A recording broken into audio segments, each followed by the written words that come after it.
Bueno, en una primera parte vamos a hacer un rápido tránsito de los conceptos que nosotros ya reconocemos dentro de lo que es la normalidad del epitelio y el tejido conectivo. A esto iremos agregando los elementos conceptuales que hemos estado revisando dentro de la unidad, entiéndase este tejido vascular y el tejido sanguíneo, que básicamente de los cuales nosotros nos vamos a apoyar en esta situación.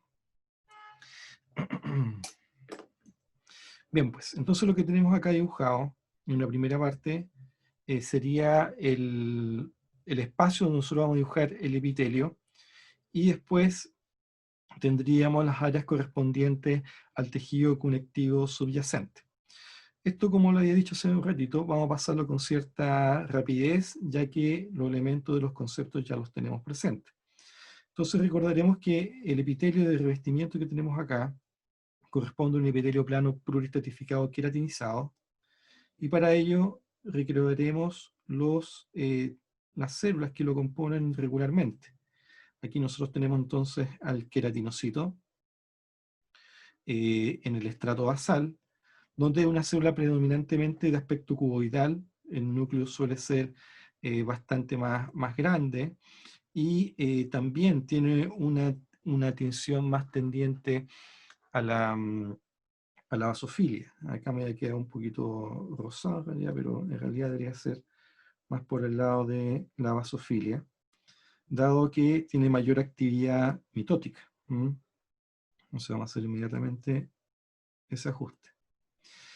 Y esta célula cuboidal es la responsable de la multiplicación, todos estos aspectos que nosotros ya hemos señalado, y que contribuye entonces a mantenernos la identidad de la célula en sí. Por sobre ello vamos a tener el estrato córneo o estrato espinoso, caracterizado por estas células que ya son más voluminosas, más grandes, más extendidas, y que van así a dar el nombre de estrato espinoso por las características de sus uniones, ¿cierto? Aquí están los desmosomas, y son los que van a conferirle ese aspecto como de espinoso. ¿Ya? Ahí está más o menos recreada. Ya más arriba empezamos a encontrar que el epitelio se vuelve a aplanar, aparece el estrato granuloso, no siempre evidente, y por otro lado el estrato córneo, que es donde la célula ya pierde su núcleo, y aquí nosotros tenemos básicamente el sentido de diferenciación que ocurre desde el estrato basal hacia la superficie, ¿cierto? Tengamos muy presente que este tipo de epitelio de revestimiento presenta varias otras células que para nosotros son de interés en reconocer. Una de ellas corresponde a la célula de Merkel, que es una célula que se ubica a nivel del estrato basal, y que ésta cumple un rol proprioceptivo principalmente. Entonces estos después van a anastomosarse con células nerviosas sensitivas. Otra célula que nosotros también habíamos considerado relevante a considerar corresponde al melanocito. El melanocito es una célula de aspecto dendrítico y que se ubica a nivel del estrato basal, y que ella es la responsable de aportar con los pigmentos de melanina que van a proteger a los núcleos de los queratinocitos. Entonces, esta es la disposición en la cual regularmente la observamos.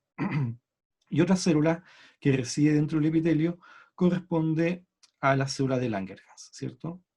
Otra célula de aspecto dendrítica, que esta tiene un origen en la médula ósea, y que esta célula nosotros la vamos a encontrar regularmente distribuida dentro de lo que es la composición misma del epitelio. Recordemos que esta célula de Langerhans es una célula presentadora de antígenos, y la condición que le permite cumplir con ese rol de ser célula presentadora de antígenos es porque tiene dentro de su composición un receptor en su membrana, o la expresión de un receptor de membrana que se llama MHC de clase 2. Eso, digamos, lo que eventualmente después va a poder hacer. O sea, esto la expresa ante ciertas condiciones. Pero es en sí ese receptor el que le confiere esa importante propiedad. Toda esta cosa que nosotros estamos describiendo acá, obviamente es lo que deberíamos estar replicando en toda en nuestro esquema, ¿cierto? Dado que es una condición de normalidad que nosotros regularmente vamos a estar observando y viendo. Entonces ahí más o menos, ahí calzaría aproximadamente, y esta sería un poco la lógica que deberíamos estar reconociendo dentro de lo que es una organización epitelial relatada bastante rápida. Ya para entrar en la composición de tejido conectivo, nuevamente vamos a recordar ciertos elementos que son de referencia. Primero, destacar la participación del fibroblasto, que es una célula que es responsable de la producción de las fibras colágenas, en las cuales se encuentra, ¿cierto?, nuestro epitelio, se encuentra bajo el epitelio. Reconocer nuevamente que estas fibras que nosotros vamos a estar viendo y observando tienen diferentes densidades en su relación con el tejido epitelial. Inmediatamente por debajo nosotros tenemos más bien un tejido conectivo laxo, mientras que en la profundidad se va volviendo más fibroso, más denso. ¿Ya? Entonces eso es lo que uno observa. Y decimos entonces uno que hay tejido conectivo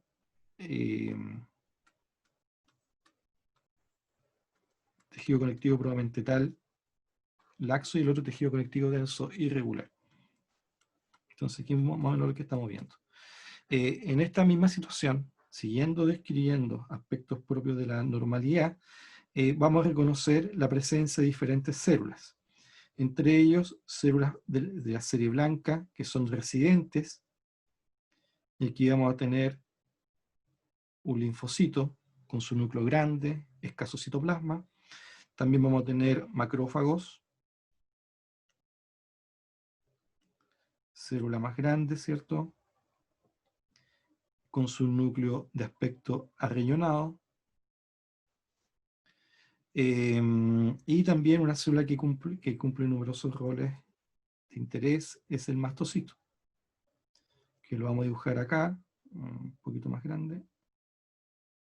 Mastocito con su núcleo central y lleno de gránulos en su superficie, que en este momento lo que nos interesa destacar son sus gránulos, ¿ya?, que van a corresponder a aminas vasoactivas, y entre ellas va a estar la histamina como gran protagonista, ¿ya? Entonces, a estos elementos ya le podemos agregar también ciertos elementos nerviosos, estructuras nerviosas, como lo veíamos en el corpúsculo de Meissner, ¿cierto? Vamos a dibujar acá un corpúsculo de Meissner, los núcleos apilados, la fibra nerviosa que serpentea entre ellos, y la cápsula que lo envuelve. Entonces este es un corpúsculo de Meissner que se encuentra inmediatamente por debajo de los epitelios, y también tenemos la presencia de otros corpúsculos, que es el corpúsculo de Pacini, que corresponde a una fibra nerviosa también capsulada, pero cuya envoltura capsular nos recuerda a una cebolla cortada, ¿cierto? Esto es básicamente lo que uno podría describir, que reconoce y observa en un corpúsculo de Pacini, tanto en posición como en distribución. Acá, para hacer una precisión en cuanto a los errores que vimos dentro de lo que implica el trabajo que estamos corrigiendo de la evaluación del dibujo, es que hay que hacer el siguiente ejercicio. Todas estas fibras nerviosas sensitivas, ¿ya? Recordemos que tienen su axón, ¿cierto?, con la vaina de mielina, que en este momento no voy a entregar más detalles de ello.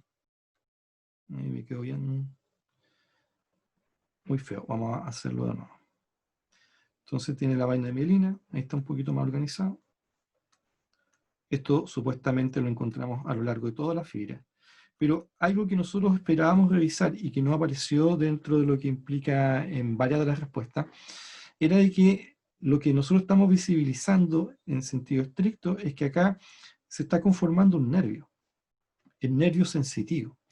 Y ese parte de la organización que no se contestó de manera correcta por muchos, da cuenta de que tenemos que visibilizar la envoltura del epineuro, más adentro el perineuro y en el interior, rodeando a cada fibra nerviosa, a cada axón, lo que corresponde al endoneuro. Y esto es básicamente lo que debió ser graficado y que no muchos pusieron. Por otro lado, visibilizar de que todas estas células van a llegar a un núcleo, a su célula sensitiva, cuyos núcleos se ubican y organizan en el ganglio sensitivo, que se encuentra a un costado de la médula. Entonces, aquí podría venir todo lo que puede ser el uso muscular, y nuevamente se encuentra el órgano tendinoso de Golgi, y nuevamente todos los núcleos se reúnen en esta organización que corresponde al ganglio sensitivo.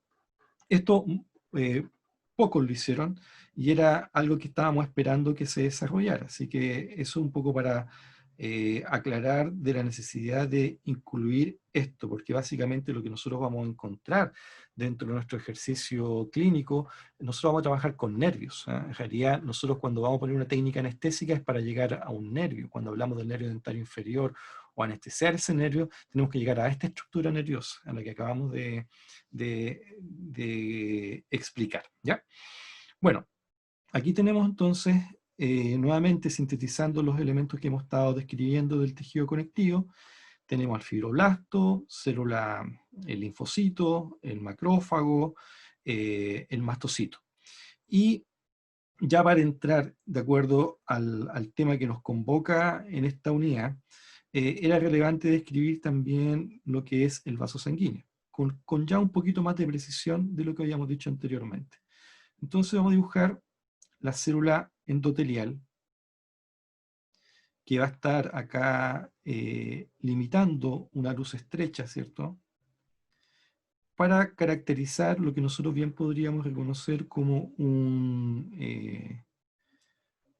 capilar. Ahí está la membrana basal del capilar. Y la célula endotelial, en este caso, dibujando el contorno de una luz bastante pequeña, bastante estrecha.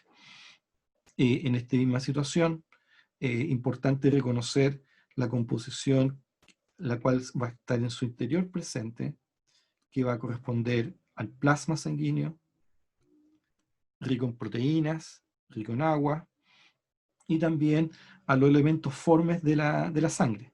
Pero como esto es un capilar, un fino capilar, solamente vamos a poder recrear un par de glóbulos rojos. Aquí deberíamos, con benevolencia, reconocer que hay un disco bicóncavo, ¿cierto? Otro circular ahí. Y sabiendo que los capilares, por lo regular, son bastante estrechos en su lumen. 3, 5 micrones. Entonces aquí sería un capilar bastante más grande, solamente para explicar la presencia de estos elementos formes.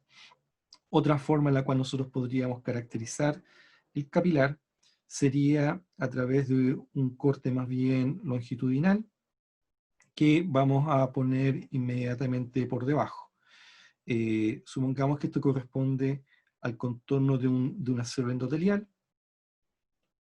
y acá está el otro contorno de la misma célula. Otra célula endotelial y el contorno de la misma célula, y así podríamos estar tratando de caracterizar esta sección. El núcleo, lo que podríamos ver en la lámina basal, ¿cierto? La lámina basal que se encuentra bajo el endotelio.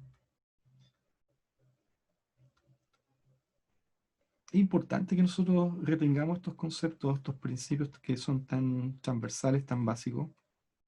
Todo epitelio tiene una lámina basal. Y ya en esto entonces vamos a empezar a caracterizar plasma sanguíneo. Recuerden que el plasma es una combinación de agua y proteínas.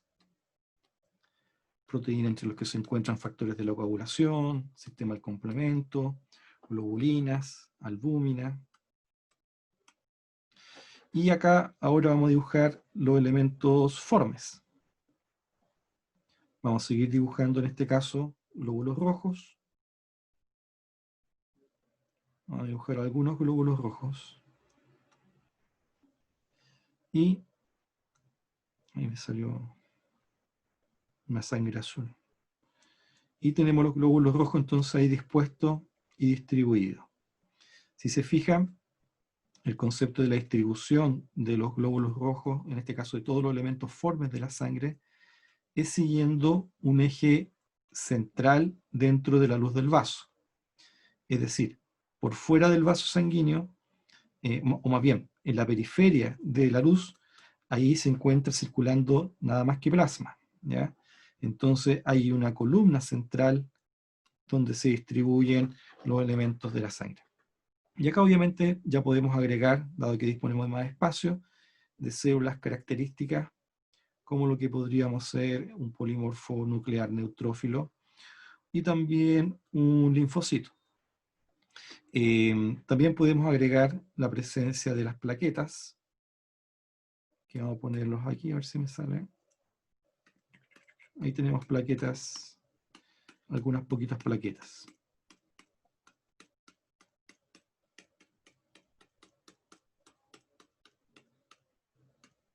Ahí tenemos entonces lo que podría ser las características de esta composición de los elementos formes de la sangre, dibujándolo dentro de la luz de un vaso sanguíneo, en este caso un capilar, ¿ya?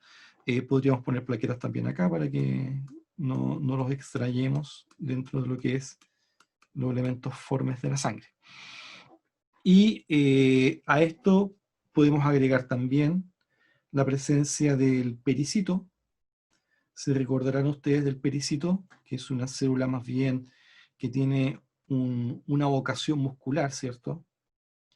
Que abraza a los capilares como si fuese un pulpito. Entonces vamos a colorear su citoplasma para que más o menos vayamos considerando su forma y su distribución. Entonces, este corresponde al pericito, que de algún modo va a ser la célula que va a ir regulando parte de la funcionalidad que tiene el vaso sanguíneo.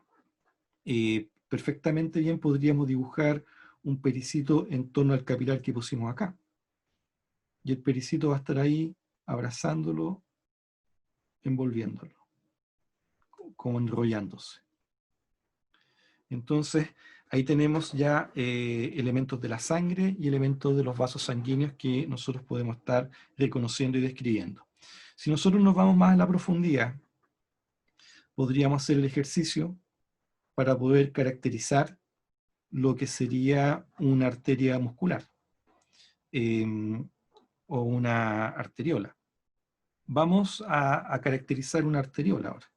La arteriola obviamente es un vaso de un diámetro más grande y por ende va a contar con una capa de células endoteliales más amplia, más extensa.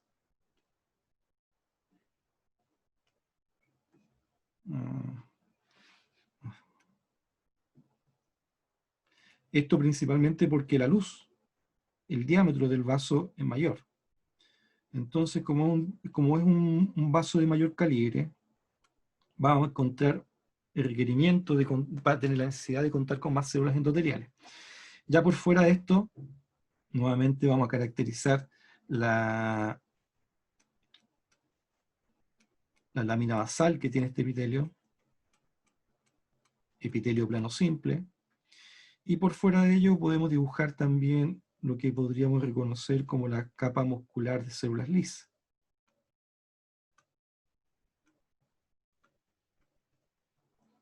La capa endotelial es la que nosotros regularmente le llamamos túnica íntima, mientras que la capa muscular es lo que recibe el nombre de túnica media.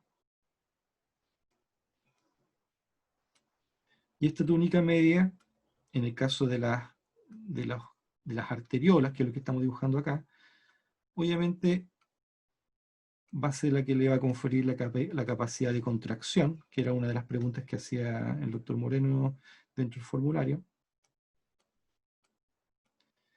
Y, y ya cuando estamos hablando de una arteria muscular, ahí vamos a tener esta capa mucho más desarrollada. Y si tenemos una arteria elástica, va a ser mucho más desarrollada todavía. Entonces, tenemos la túnica íntima dada por el endotelio, la capa muscular que va a corresponder a la túnica media, y después, por último, por fuera, la adventicia, ¿cierto?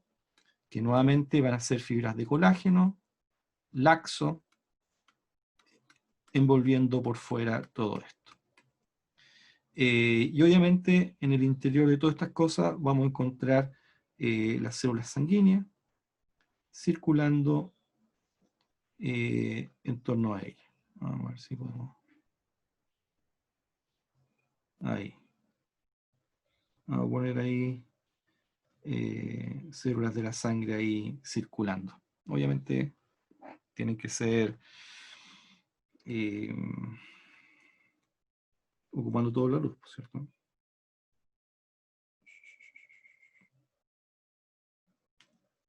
Bueno, no me gustó mucho como que. Vamos a dejarlo ahí.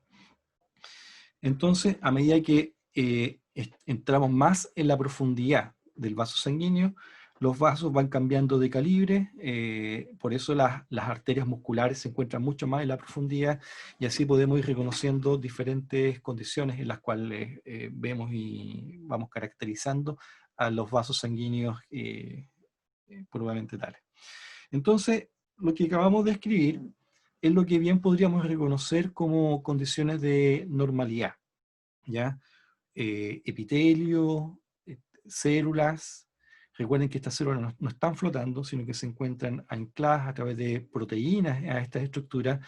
Recordemos que bajo el epitelio hay todo un entramado fibrilar, desde la lámina basal hasta la profundidad, con diferentes grados de densidad. Un tejido conectivo laxo inmediatamente bajo el epitelio y uno tejido conectivo denso irregular un poco más hacia la profundidad. Los vasos sanguíneos se van a distribuir por todos ellos. O sea, en realidad nosotros vamos a tener presencia de estos vasos en toda la estructura y vamos a estar viendo que esto está permanentemente presente en toda la organización de, de, de los tejidos. ¿Ya? Entonces eso, digamos, es altamente relevante de tener presente para el momento de caracterizar sus funciones y todo lo que implica su característica. ¿Ya? Entonces, esto, no sé si hay alguna pregunta hasta acá.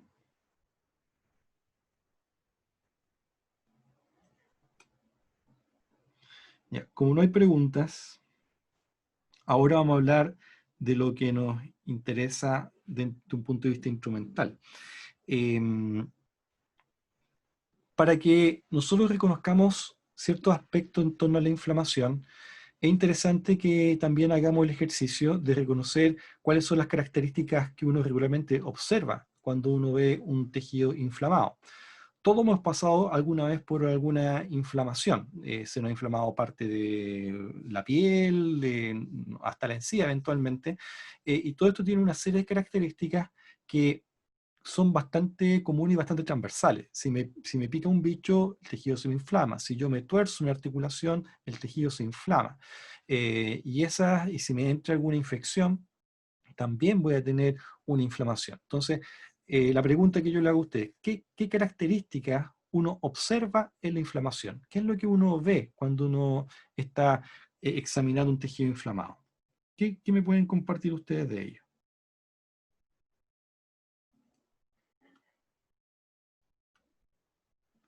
¿Qué uno ve en la inflamación?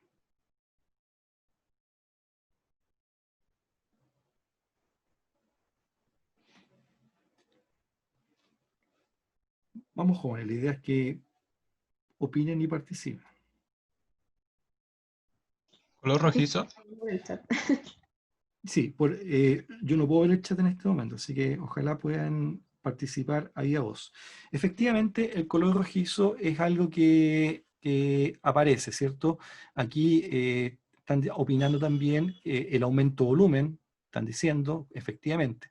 El aumento de volumen es lo que caracteriza. El color rojizo es otra de las características. El calor también es otra de las características. Y justamente en esas tres intervenciones aparecen los signos habituales que uno observa en la inflamación.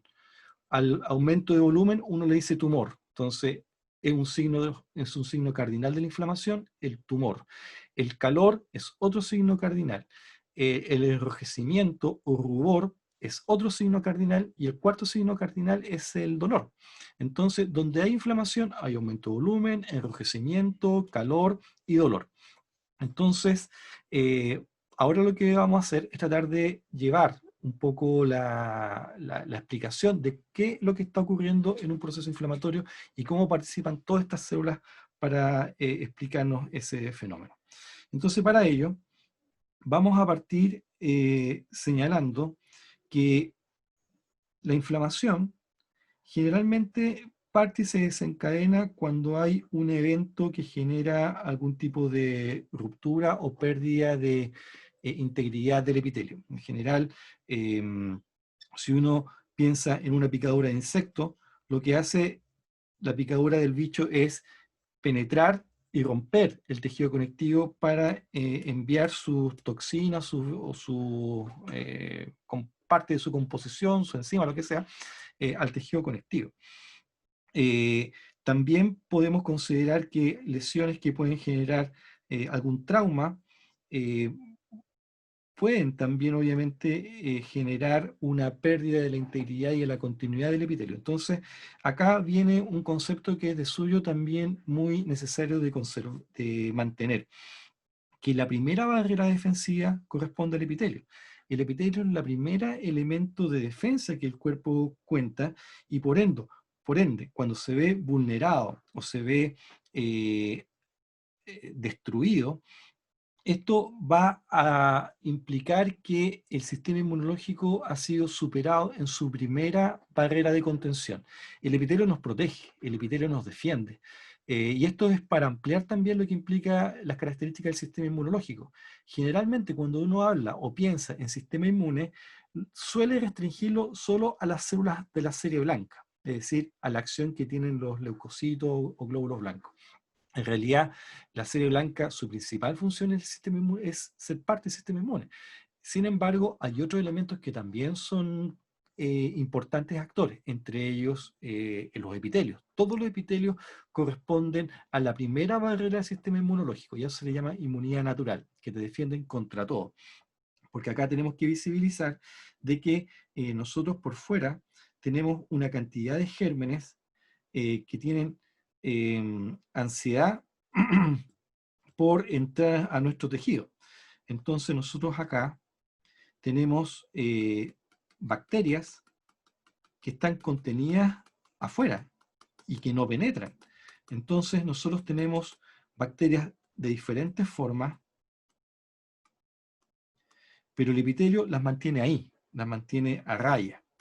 Entonces, y esto es algo de la parte de la normalidad. Los epitelios de la mucosa, los epitelios de la piel, hacen que todos estos gérmenes se mantengan por fuera.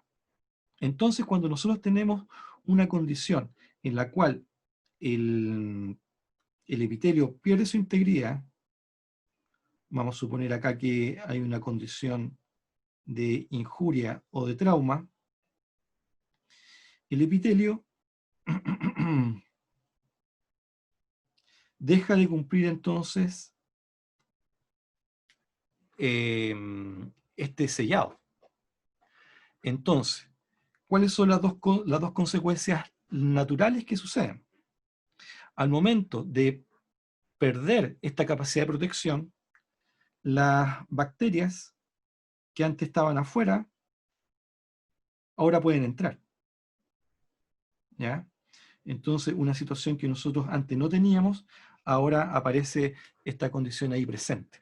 Y lo segundo es que al perder la integridad del epitelio, queda el tejido conectivo expuesto. Entonces, todo eso ocurre simultáneamente. Por el solo hecho de perder la capa epitelial, entonces quedamos susceptibles a infecciones.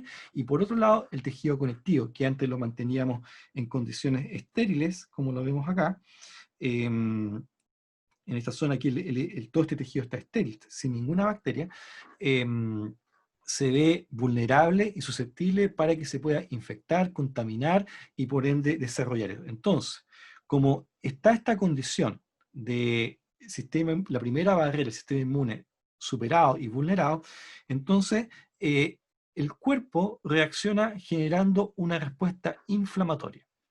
Entonces, es situaciones como esta lo que explican que las células entonces empiezan a generar una serie de acciones y respuestas que van a orquestar de algún modo el tipo de reacción que va a permitir contener el daño. Una de las primeras células que trabajan corresponden al mastocito. Entonces, el mastocito, cuando se ve afectado por una condición de estímulo traumático como lo que estamos viendo acá, el mastocito lo que hace es liberar sus gránulos. Entonces, libera todos sus gránulos, estos son aminas vasoactivas, que va a traer como consecuencia, entonces, lo que deberíamos entender como la activación y el cambio de ciertas características que tienen los vasos sanguíneos en sí. Entonces, estas aminas vasoactivas van a actuar directamente sobre las características regulares que tienen los vasos sanguíneos. Entonces, ¿cuál es la consecuencia inmediata que van a tener? La histamina va a provocar que los vasos sanguíneos se dilaten. Vamos a dibujarlo acá. Ahí sí. Entonces, un vaso sanguíneo que antes lo teníamos de este diámetro, ahora se va a dilatar y va a tener este otro diámetro. Entonces, lo que está ocurriendo es lo que regularmente uno le dice una vasodilatación. Y esta vasodilatación es consecuencia entonces de la acción que está haciendo la histamina del mastocito sobre los vasos sanguíneos. Si nosotros tuviéramos que caracterizar esto, lo veríamos básicamente de una forma parecida a lo que vamos a tratar de dibujar.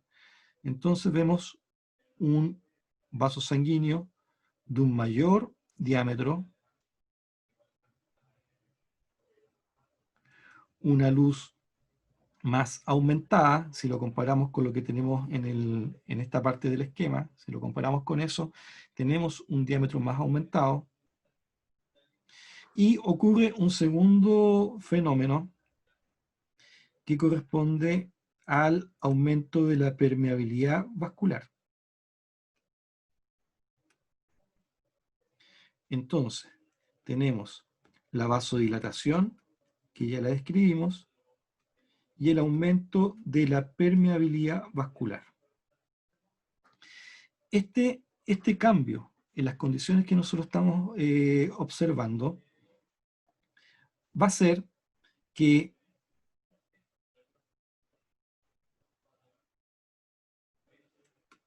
los elementos que contenía el vaso sanguíneo, es decir, el plasma, proteínas, células, cambian de manera significativa y relevante para lo que significa la naturaleza del fenómeno, en pro de una generación de cambio de condiciones que van a traer como consecuencia modificaciones en el tejido donde se encuentra este capilar. Si yo tengo un vaso sanguíneo donde tengo todo esto continuo y cerrado, yo no voy a tener necesariamente salida de fluidos. Lo que va a ocurrir es que con este cambio de condiciones va a empezar a salir líquido proteínas del propio compartimento intravascular. Entonces, este líquido se empieza a acumular en el perivascular y empieza a generar cambios locales, donde antes había toda una matriz fibrosa presente, empieza a acumularse líquido y que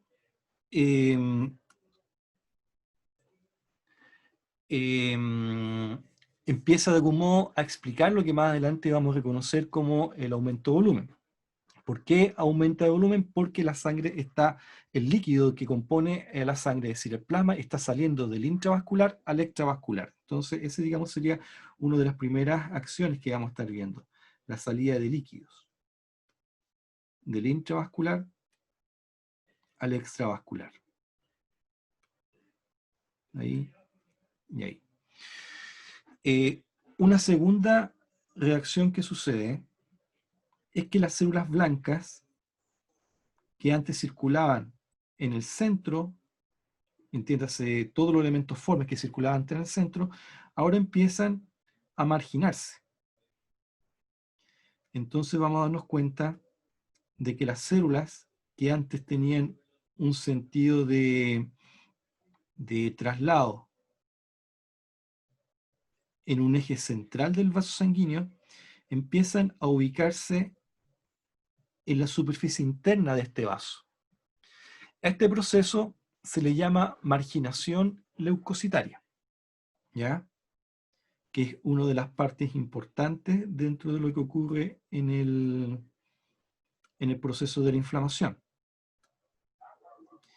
Y esta marginación leucocitaria tiene por finalidad hacer que las células de la serie blanca puedan entonces generar condiciones para que después puedan migrar y salir. Entonces tenemos una primera fase donde ocurre una vasodilatación, después un aumento de la permeabilidad vascular. Esto trae como efecto el cambio de las características del flujo sanguíneo. El hecho de que se dilate este vaso sanguíneo hace que el flujo se lentezca, y al enlentecerse, entonces va a permitir que este eje central en el cual se distribuían los elementos formes de la sangre vayan desde este eje hacia la periferia o hacia el contorno, a entrar en contacto directamente con la cara interna del endotelio vascular. A este proceso se le llama marginación. Las células responsables de esto son los leucocitos, entonces se le llama marginación leucocitaria. Y después ocurre una etapa en la cual el endotelio se llena de células blancas, y eso se le llama pavimentación leucocitaria, para que después estas mismas células puedan salir y poder ir a trabajar. Ellos se desplazan a través de procesos de diaperesis, emiten pseudópodos, y vamos a tener entonces que este cambio en las propiedades del vaso sanguíneo va a permitir que las células más abundantes de la serie blanca vayan a tratar de contener el daño producido por esta penetración de bacterias.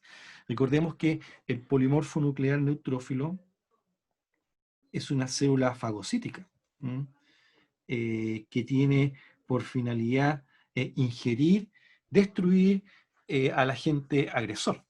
Entonces, en este caso, está siendo caracterizado por lo que corresponden a estas bacterias que hemos dibujado de diferentes formas, que antes estaban contenidas y por fuera de la superficie epitelial, y dado que se interrumpió el epitelio, genera esta activación del mastocito y los cambios característicos en cuanto a lo que implica a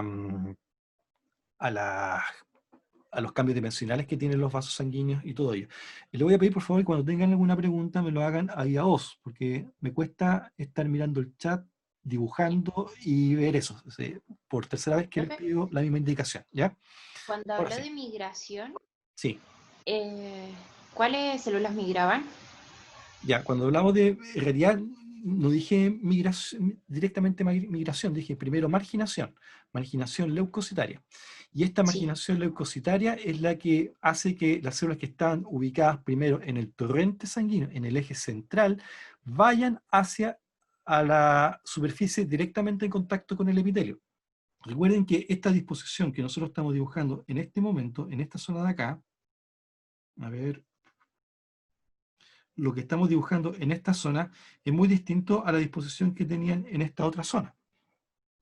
Nosotros estamos viendo que dejan de estar en el eje central y se van hacia la superficie del endotelio. Entonces, eso se llama marginación.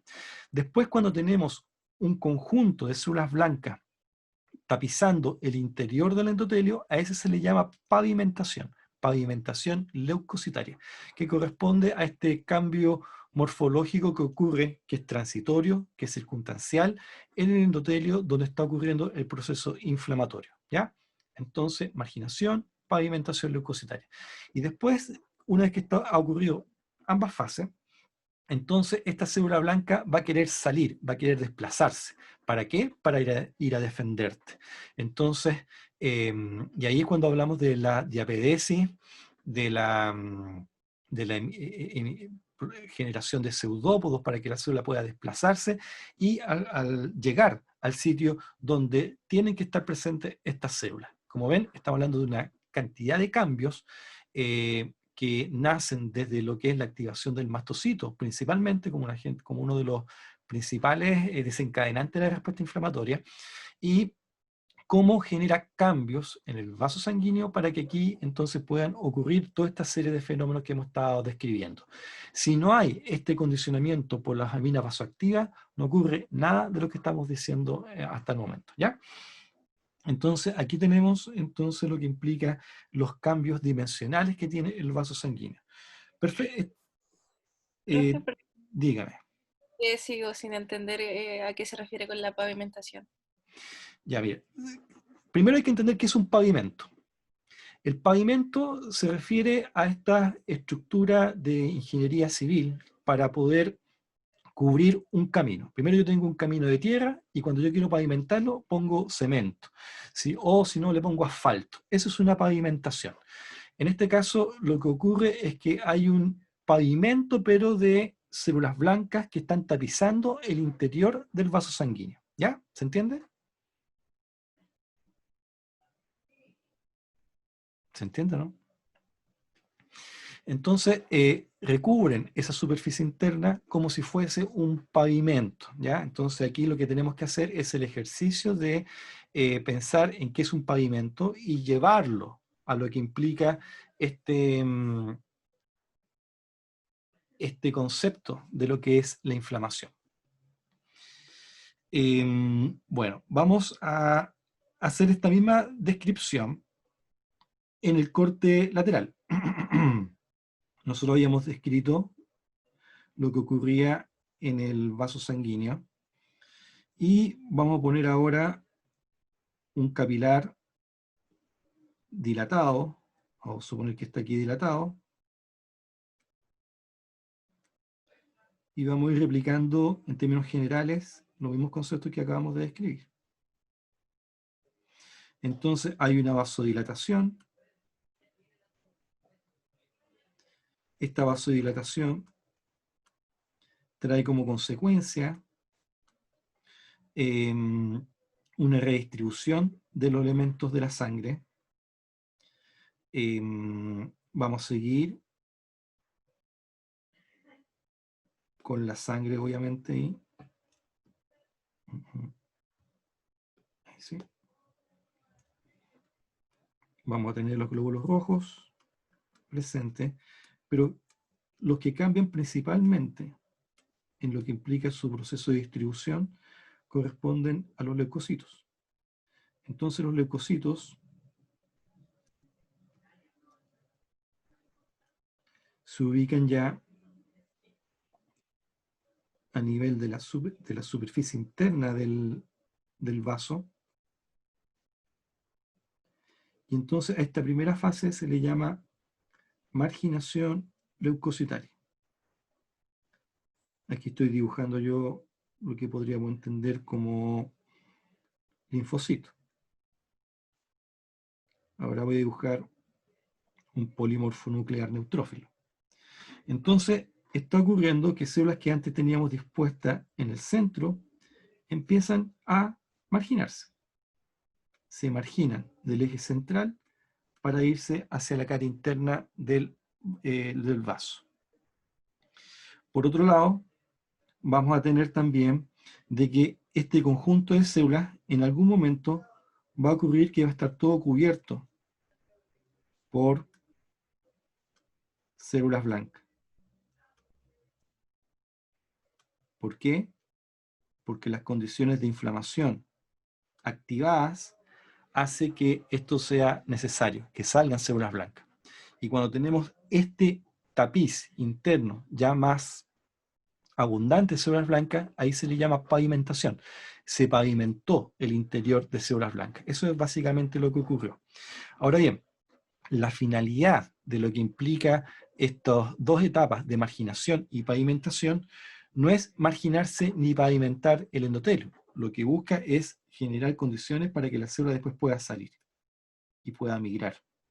Migrar, ahí quizás puede decir el término. Desplazarse de la sangre al extravascular. ¿Se fijan?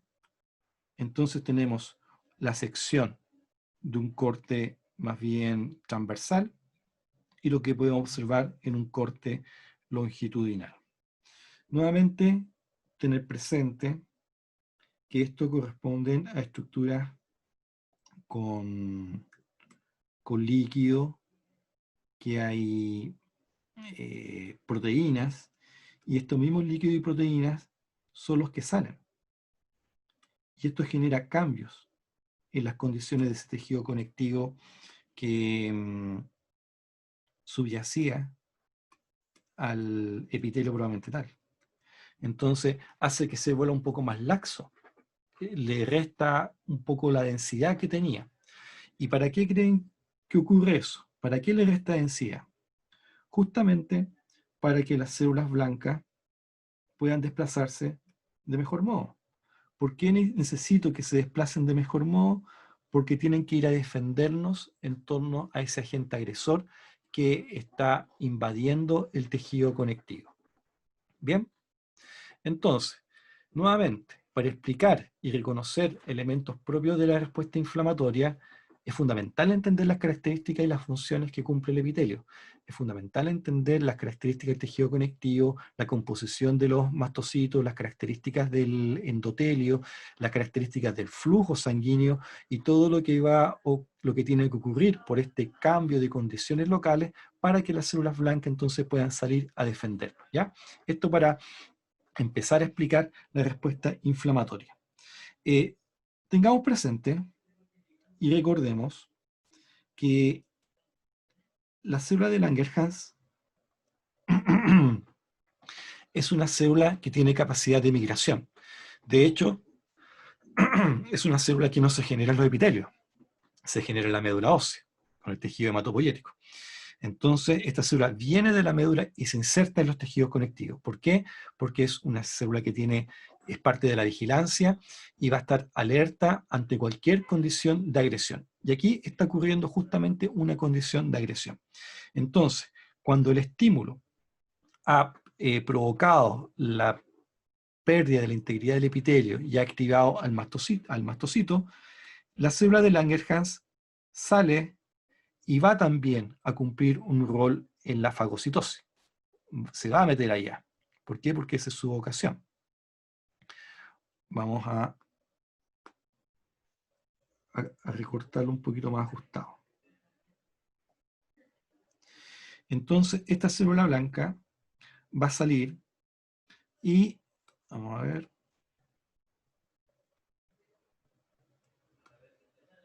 ya, va a salir y va a llegar acá justamente a cumplir con el rol de la fagocitosis. Pero esta fagocitosis que lleva a cabo esta célula de Langerhans es muy distinta a la fagocitosis que hace el polimorfo nuclear neutrófilo.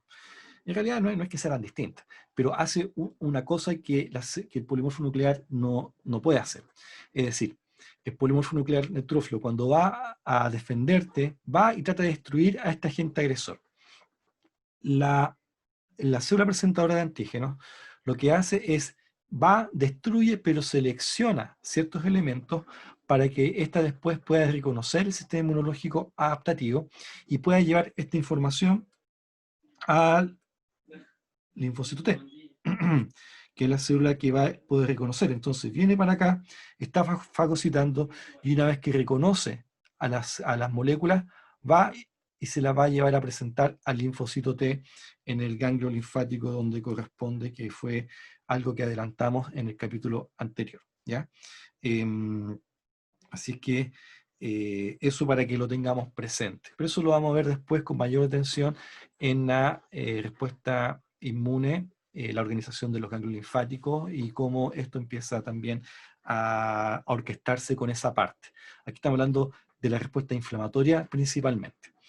Entonces, tenemos también que en estas células, en este tejido, también hay macrófagos presentes. Vamos a dibujar un macrófago acá. El macrófago con su núcleo grande, arrillonado, que también tiene las capacidades de fagocitar. Pero esta célula que fagocita también es presentadora de antígenos. Entonces, como es presentadora de antígenos, va a ir a cumplir el rol de presentar estas moléculas de la invasión a los linfocitos T helper que también habíamos descrito anteriormente, ¿ya?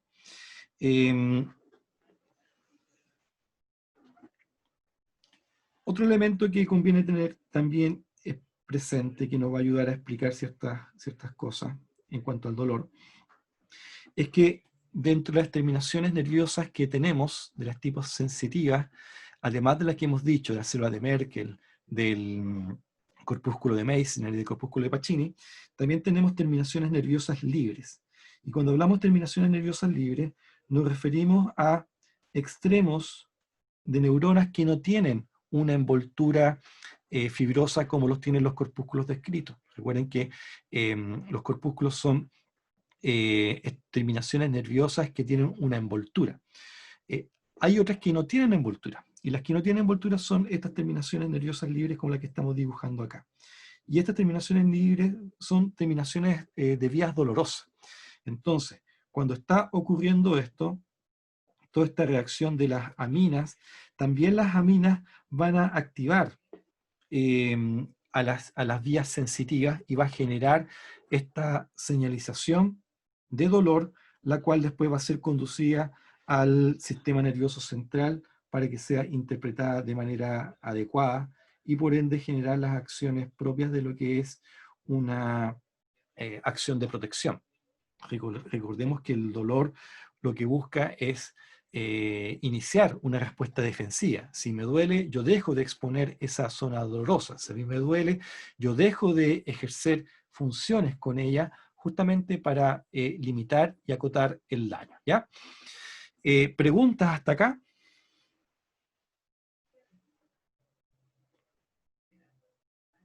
Bueno, y ya para ir cerrando esta parte, hay que tener presente nuevamente que este flujo que han ido del intravascular al extravascular han arrastrado líquidos y han arrastrado proteínas. Y dentro de los líquidos y proteínas que han salido, vamos a encontrar los factores de coagulación, vamos a encontrar sistema del complemento, y obviamente estos van a cumplir las funciones propias para las que están diseñadas. Si estamos hablando de fracción del complemento, lo que va a hacer es conformar el sistema de ataque de membrana para las bacterias que nos están invadiendo. Si estamos hablando de factores de coagulación, vamos a estar hablando de proteínas que van a buscar generar un entramado suficiente para que deje de salir sangre, deje de producirse elementos de infección, que dejen de entrar gérmenes, y por ende vamos a tener el trabajo propio de lo que corresponde el control y la protección que va a estar ahí generándose. Entonces con eso limitamos el daño, con eso nosotros vamos a lograr que evitar que sigan entrando agentes infecciosos, vamos a evitar que sigamos perdiendo sangre y de algún modo limitar tanto el daño propiamente tal y también acotar el sitio de trabajo defensivo que tiene que realizarse. Este trombo que nosotros pusimos acá, esta zona coagulada, recordemos que está compuesto por factores de coagulación y por plaquetas principalmente. El trabajo de la coagulación lo hace precisamente los factores de coagulación y las plaquetas. En ese entramado fibrilar van a quedar atrapados también glóbulos rojos, que van a contribuir a darle volumen a este trombo. Pero el trabajo lo llevan a cabo los factores de coagulación y las plaquetas principalmente, ¿ya? Para que lo tengamos presente. Entonces, aquí y con esta dinámica, hemos tratado de explicar la funcionalidad de una estructura en condiciones de normalidad, justificar su presencia, justificar su razón de ser, y por otro lado, hemos introducido conceptos en torno a lo que es la generación de la respuesta inflamatoria y cómo todos estos elementos en una condición de normalidad son capaces de ser modificados para eh, organizar e iniciar una respuesta defensiva, eh, iniciar lo que va a ser una respuesta de reparación y por sobre todo contener el daño ante esta condición vulnerable en la cual ha quedado esta situación. Recordemos que la inflamación es un fenómeno transitorio. Una inflamación en condiciones saludables, va a estar funcionando, se va a extender por alrededor de 2 o 3 días. Eso es, digamos, lo que debería suceder. Después de esos 2 o 3 días significa que pudo controlar la infección, pudo controlar la serie de daños y pudo ya iniciar el proceso de conducción hacia la reparación y cicatrización definitiva. Entonces, esto es básicamente lo que sucede y lo que uno debe tener permanentemente presente para poder controlar el proceso defensivo y entender cómo uno eventualmente después puede interferirlo farmacológicamente. Con lo que hemos explicado acá, podemos entonces entender por qué aumenta de volumen un tejido inflamado. La pregunta, entonces yo le voy a hacer las preguntas y vayan contestando siempre a través del micrófono. ¿Por qué aumentaría de volumen en una zona inflamada? Porque se dilatan los vasos sanguíneos. ¿Y por qué más? Porque se empieza a alterar el contenido de estos vasos. Porque empieza a haber una extravasación de líquidos del intravascular al extravascular, ¿cierto? Entonces hay una salida de líquidos que explica la inflamación o el tumor, ¿cierto? Este aumento de volumen. Segunda pregunta, ¿por qué se pone roja la zona?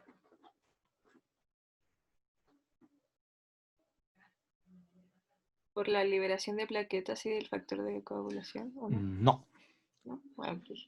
no, está bien, gracias por participar, pero ¿por qué se pone roja la zona? ¿Por la liberación del mismo contenido de los vasos? No, lo que sale son líquidos y células blancas. Por la vasodilatación. Vasos que eran muy finitos, cuando está inflamado, aumentan su diámetro. Entonces, eso trae como consecuencia el enrojecimiento de la zona. Entonces, cuando vemos una zona enrojecida es porque hay una vasodilatación intensa. ¿Ya? Profe, Dígame. eso también se relaciona con que al haber una vasodilatación se enlentece, por así decirlo, el flujo sanguíneo. Correcto, o sea, de hecho, para que ocurra todo el fenómeno de marginación leucocitaria y el cambio en el flujo, es decir, esta distribución de la sangre en condiciones de normalidad en un eje central y el hecho de que se marginen, eso es producto del cambio en el flujo. Esta vasodilatación hace que la velocidad del flujo sanguíneo cambie y dado a que cambia, ocurren los eventos que hemos estado describiendo. ¿Ya? Entonces, ¿por qué se provoca el enrojecimiento? Por la vasodilatación de los vasos. ¿Por qué se produce el aumento de volumen? Por la salida del líquido del intravascular al extravascular. ¿Por qué se provoca el calor entonces?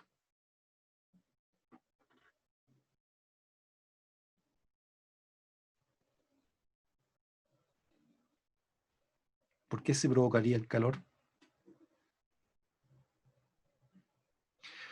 ¿Se enlentece el flujo? Por el mayor flujo, por haber un flujo más aumentado. Recordemos que los capilares en condiciones de normalidad tienen un diámetro bien definido, acotado, pero el hecho de que aumente el flujo, que es la que aporta, que naturalmente es lo que le da la temperatura al cuerpo, hace que genere esta condición de aumento de la temperatura. Entonces, esa vasodilatación explica tanto el calor como el enrojecimiento, ¿ya? Y el dolor. ¿Por qué vendría el dolor en la inflamación?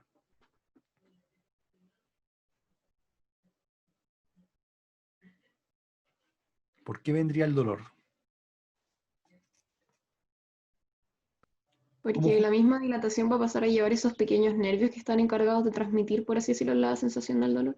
Ah, interesante su explicación, pero no. En realidad son las mismas aminas vasoactivas las que traen también partículas pro-dolorosas, ¿eh?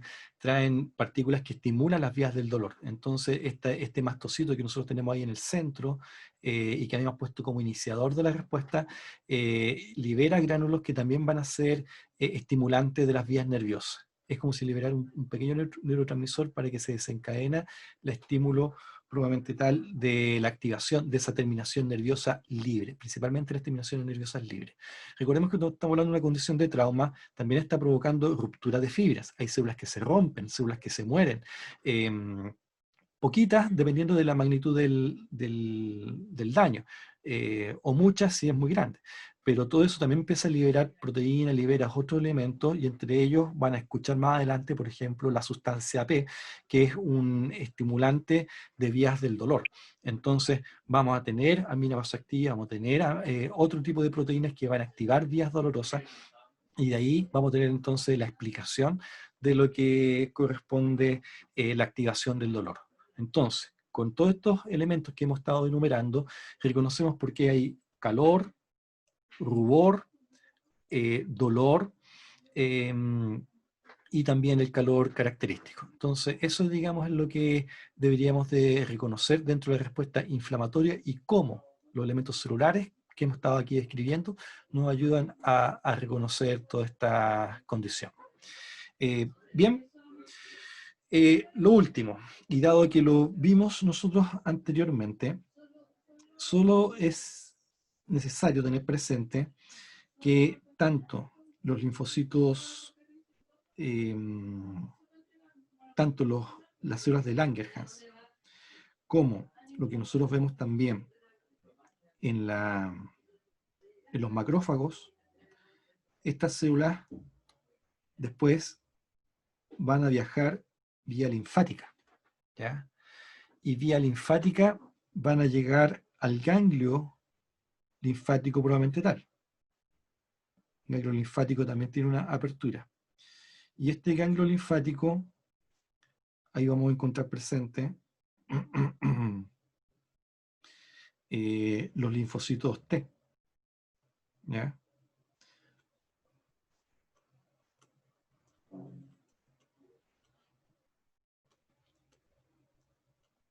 Una población de linfocitos T. Entonces aquí va a ocurrir la interacción entre lo que van a ser las células de Langerhans. Piensa que esto es una célula migratoria. Tejido conectivo, vía linfática, llega a los ganglios linfáticos puramente tal. Y entonces, a través de las moléculas MHC de clase 2, va a interactuar con los receptores TCR del linfocito T, ¿ya? Entonces, esto lo hacen tanto macrófagos como células de Langerhans. ¿Por qué pueden hacer eso? Porque son células migratorias y tienen dentro de su estructura las proteínas MHC de clase 2. ¿Para qué les sirve esa molécula MHC de clase 2? Porque son capaces de seleccionar antígenos.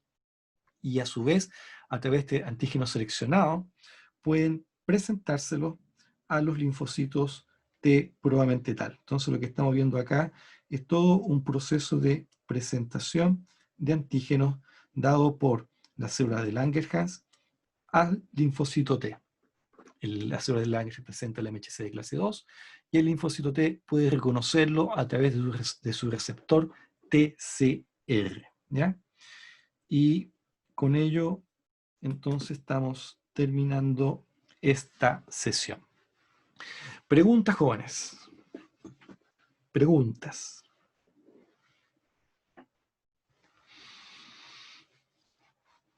Bien, entonces, Profe, dígame. me quedó la duda, de acuerdo a la vasodilatación, y mencionó que se enlentece el flujo, pero también que Correcto. aumenta. Me quedó la duda. Aumenta también. Espérate. Una cosa es la velocidad, otra cosa es la cantidad.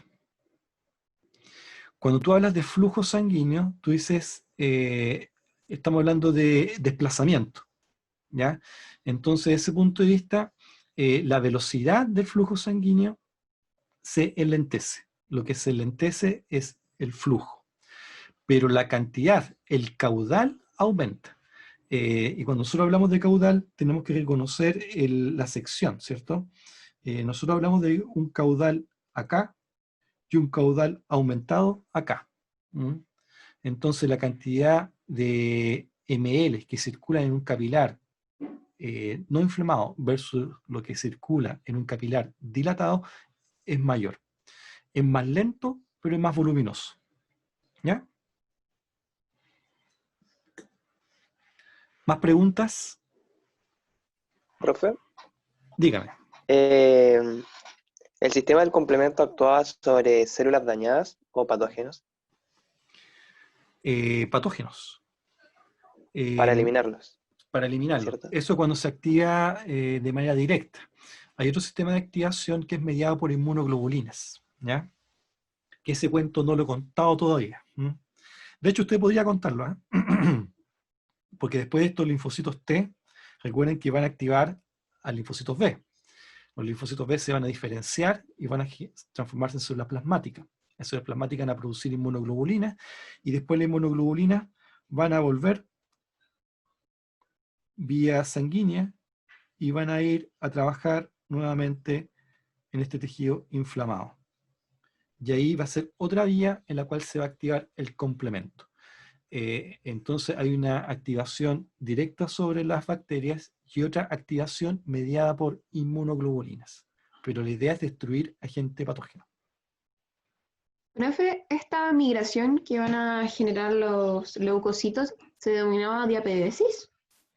No, diapedesis se refiere al fenómeno celular de emisión de prolongaciones para poder desplazarse. ¿Ya? Es la respuesta, la manifestación de las contracciones celulares para poder desplazarse. La consecuencia de la diapedesis es la migración.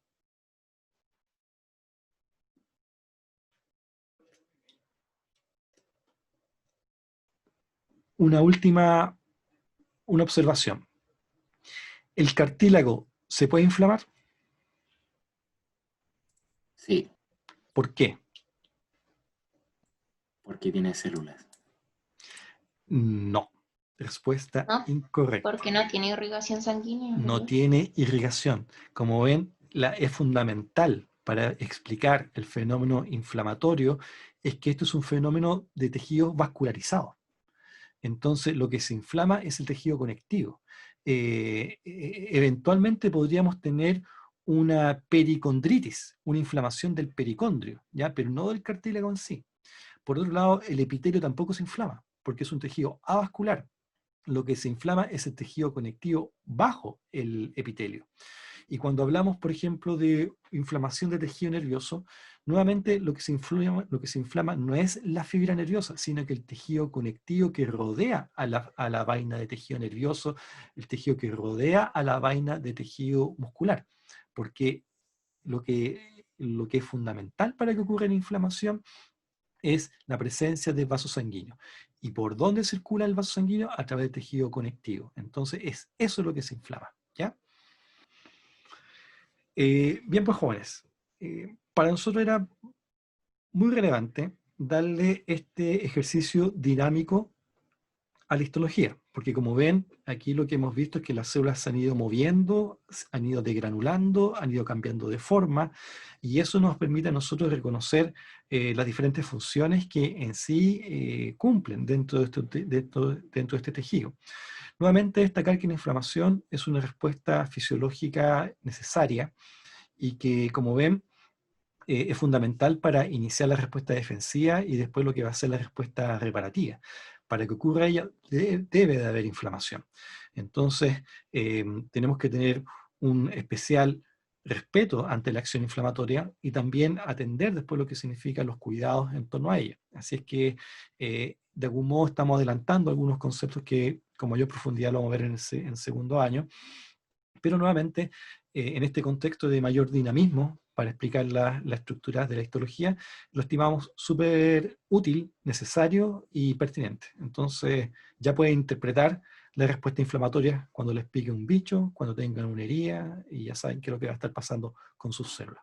Así que, desde ese punto de vista, creo yo que aumenta nuestro desafío. Bien, jóvenes, estamos terminando. Cualquier pregunta lo pueden hacer al correo electrónico y dentro del fin de semana estaríamos dejando este video y dibujo también disponible para su acceso libre, ¿ya? Así que me despido y estamos listos. Chao, jóvenes. Que tengan buen fin de semana.